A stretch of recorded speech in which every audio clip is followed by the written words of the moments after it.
What's going on, here? Louis the Borderman here. We're here in Valley Stream, New York, and I got the call. Louis is not cooling, or it's cooling, but just very, very little air. It's just not doing its job, not performing correctly.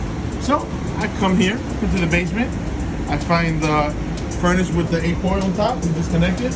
But before I do that, this is what I found. So I have an air filter,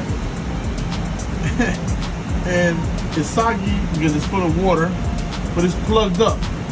So when you have a plugged up air filter and you have no airflow, this is what you get. This is the result of a bad or plugged up air filter.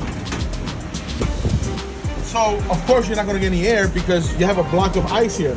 So what happens is there's an air restriction because the filter on the return side is clogged up. There's no movement of air. So what happens is it just gets colder, colder, and colder. Then as a result, you get this, a big block of ice. Obviously, you cannot get air through ice. So what we're gonna do is shut the unit down. It's gonna have to thaw out. It's gonna take a couple of hours. We're gonna turn it back on, but we're gonna have to get a new air filter. So guys, when I tell you check your air filters, when I say do preventive maintenance, this is what you wanna avoid. And not only want to avoid the headache, but you also want to avoid paying a technician a lot of money. Because if you get me, I'm telling you, I'm going to charge your arm and leg, especially for ignorance, because this is something you should know. And you got to do your due diligence. So you're going to pay the price if you don't do your due diligence. So do your preventive maintenance.